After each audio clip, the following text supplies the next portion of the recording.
ถ้าว่ามี FC เพิ่นอยากซื้อโทรศัพท์ให้ก็เอาอยู่บ่น้องเอาเนาะเอาล่ะต้องฮักเพิ่นเลยได้เพิ่นว่าคันซื้อนี่มันไว้เลยได้แบบเพิ่นมั่นเลยนี่กล้าบ่น้องกล้าเนาะโอ้พี่น้องเอ้ยไอ้ลีนี่บ่ไอ้ลีโอ้แสดงว่ากล้าเนาะชุดว่าเพิ่นจะซื้อรถจักรให้นี่เด้รถจักรมือ2ก็เอาได้บ่น้องเป็นค่าสินสอดเลยเพิ่นว่านะเอาได้สิเอาบ่โอ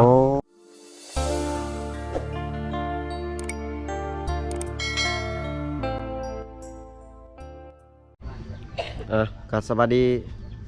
FC อีกทีนึงเนาะพี่น้องเนาะยินดีต้อนรับ FC เข้าสู่ช่องบ่าวผู้ไทยคือเก่าเด้อพ่อแม่พี่น้องมื้อนี้บ่าวผู้ไทยก็พา FC มาหาน้องสาวแจ็คพี่น้องเว้ยเนาะที่ FC เพิ่นถามหาไลน์พี่น้องเว้ยหลังจากทีมงานได้เอาคลิปน้องสาวแจ็คลงไปพี่น้องแล้วก็มี FC เพิ่นสนใจแล้วก็ให้ทางทีมงานนี่มาถ่ายแล้วก็มาหาน้องสาวแจ็คอีกพี่น้องมื้อนี้บ่าวผู้ไทยมาฮอดเพื่อนของน้องสาวแจ็คเลยพี่น้องเอ้ยเนาะเดินทางมากับทีมงานเราคือเก่าแล้วพี่น้องเอ้ย2-3 คนวันนี้เบาไก่เพิ่นบ่ได้มาพี่น้องเอ้ยเพราะว่าเบาไก่เพิ่นติดธุระพี่น้องมากับเบาโกยแล้วก็เบาเทนมาพาลุยนี่เบาเทนมาพาลุยหั่นพาเลาะสวัสดีเบาเทนมาสบายดีบ่าวช่องบ่าวผู้ไทยเนาะใส่ผู้สาวนี่คือมื้อนี้มาหาน้องอยู่เทิงบ่โอ้เดือนเบาโกยขึ้นแล้วเบาโกยขึ้นไปลุยก่อนแล้วโอ้ยมื้อนี้เบาโกยสิเฮ็ดให้น้องให้อีกมาสิขึ้นไปหาเบาโกยอีกพี่น้องเอ้ยโอ้เบาโกยมันขึ้นไปแล้วพี่น้องเดี๋ยวเบาไทยสิขึ้นไปหาน้องสาวปิดประตูน้องสาวแจ็คแล้วก็น้องสาวสวยเนาะพี่น้องนี่เพื่อนคนกันน้อยๆพี่น้องนี่นอนดิเดี๋ยวจะเอาไปไหนดื้อเพื่อนคนกันน้อยๆเนาะพี่น้องเพื่อนกดคอเนาะกะไม่นี่ก็สิจะหาฮัก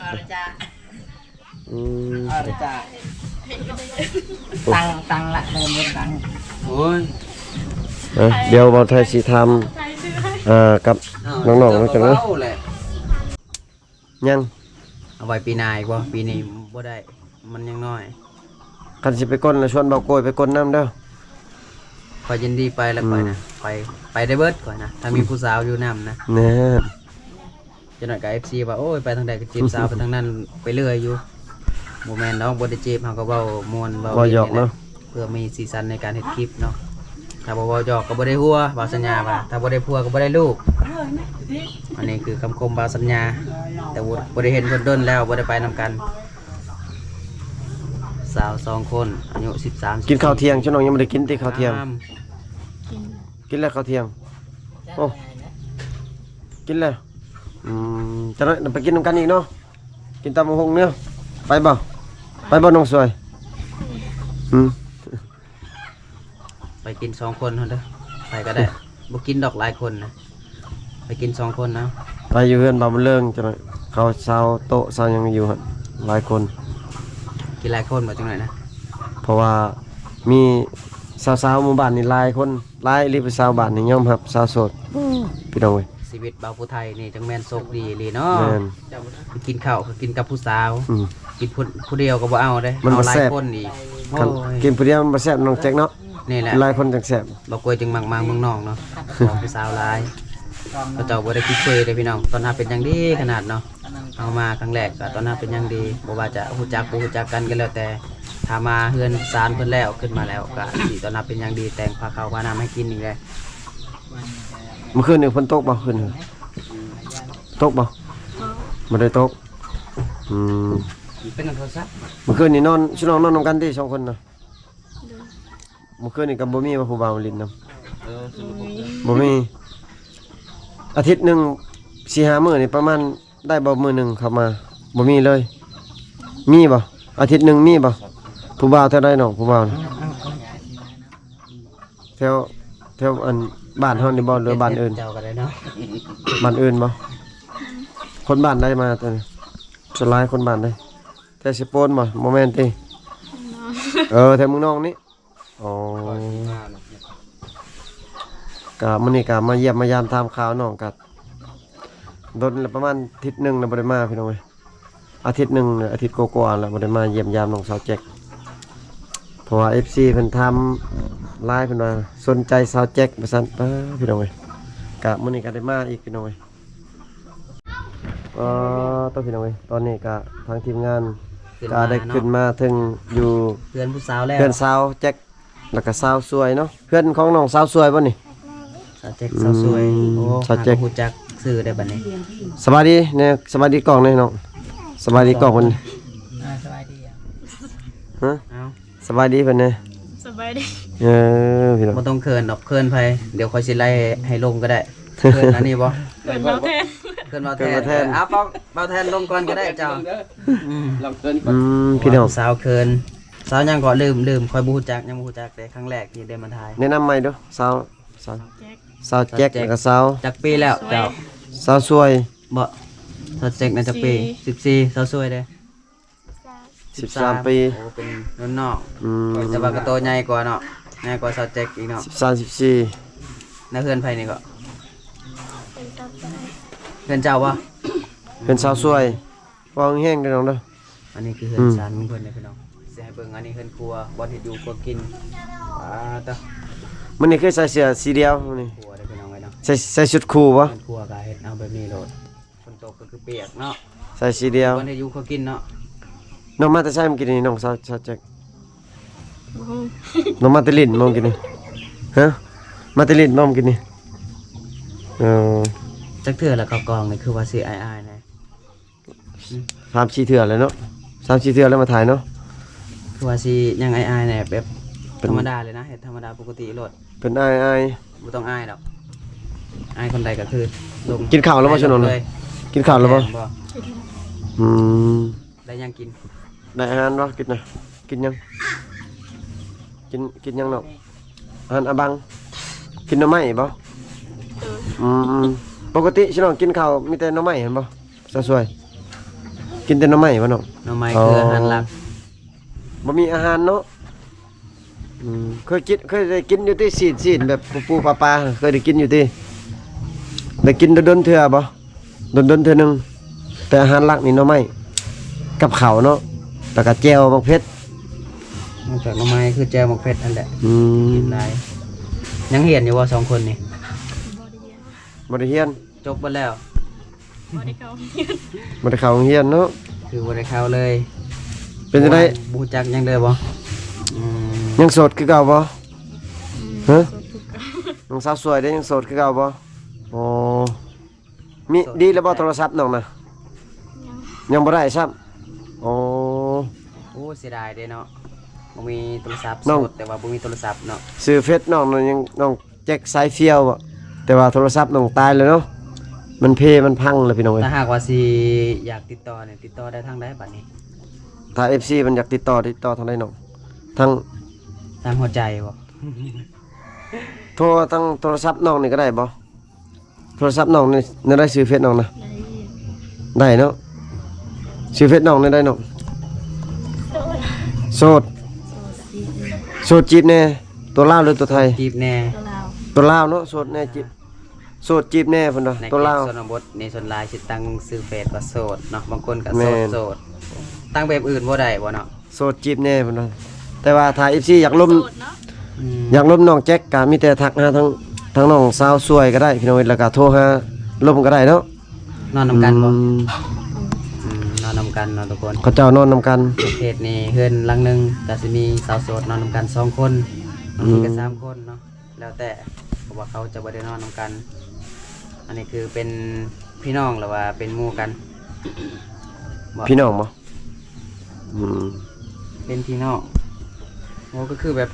ขึ้นมาที่เฮือนสาวสวยแล้วเบิ่งอันน่ะเฮือนครัวของเพิ่นแล้วเบิ่ น้องสาว โอ้ยพี่น้องไว้เนาะ สาวสวยกับสาวแจ็คนี่เพิ่นได้เป็นเอื้อยเพิ่นได้เป็นน้องเป็นเอื้อยเจ้าเป็นเอื้อยเนาะ หัวได้นี่ น้องสาวสวยเป็นน้องอ๋อ สาวสวย13 ปีเนาะเจ็ด14 สาวสวยนี่เคยไปนอนอยู่เฮือนสาวแจ็คบ่เคยอยู่บ่บ่เคยมีแต่น้องแจ็คมานอนอยู่พี่อ๋อ มื้อหน้าน่ะสิ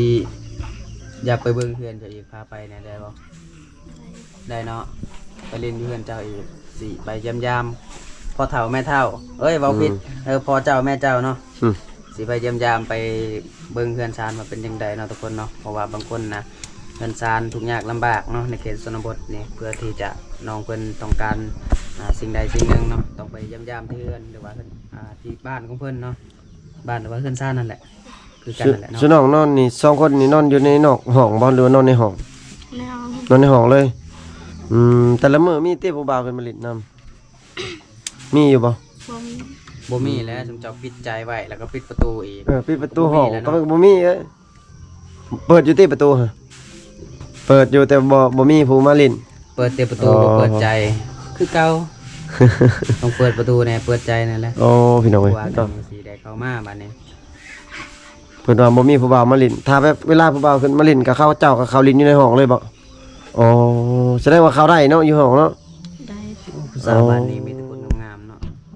งามยังบ่พอแถมยังโสดอีก ยังทั้งงามทั้งโสด จักโสดแท้หรือบ่อันนี้ก็บ่ฮู้คือกันเนาะแต่ว่าได้ถามแล้วเขาว่าโสดโสดจักเปอร์เซ็นต์ทั้งสองคน ร้อย 100 พุ่นละ100เลย200%นั่น รวม เนาะ กั200หักคนละ50เด้อแบ่งให้ใครก็ได้ แบ่งให้ค่อยก็ได้ เบาเล่า เอามือ เบาเล่าเบาไทยก็เอามาเต้ลมได้บ่เนาะ ได้ ได้บ่เนาะ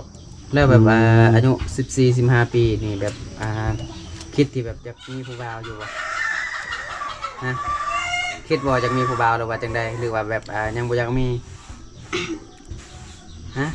อยากมีหรือบ่อยากมีผู้บ่าว อยากมี อยากมีแล้วจังเปิดใจให้เนาะ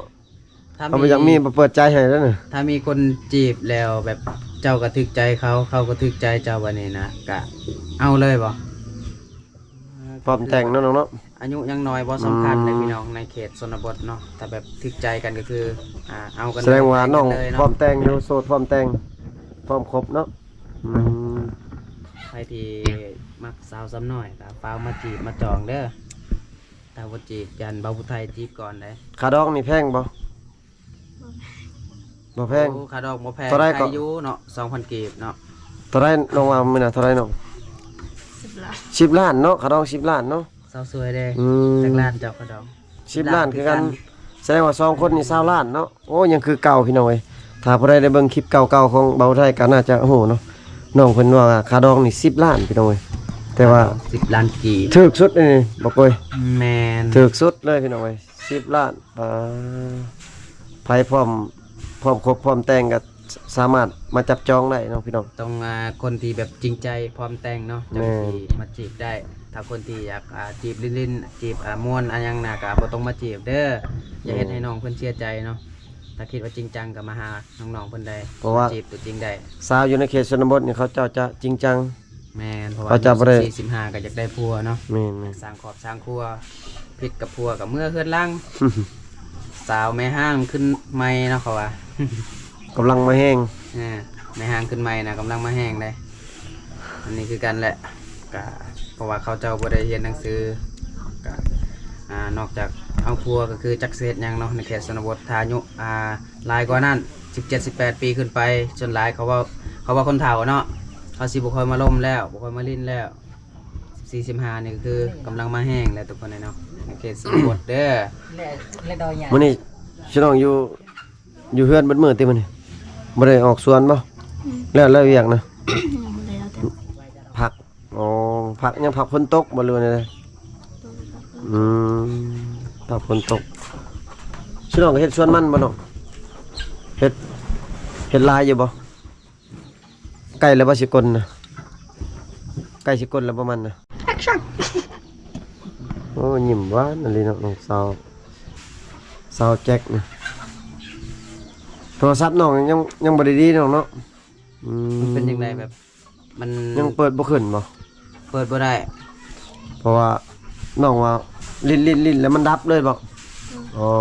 นั่นแหละโทรศัพท์รายใจบุญ โทรศัพท์ ผู้บ่าวจักเทื่อบ่หรือว่าจังใด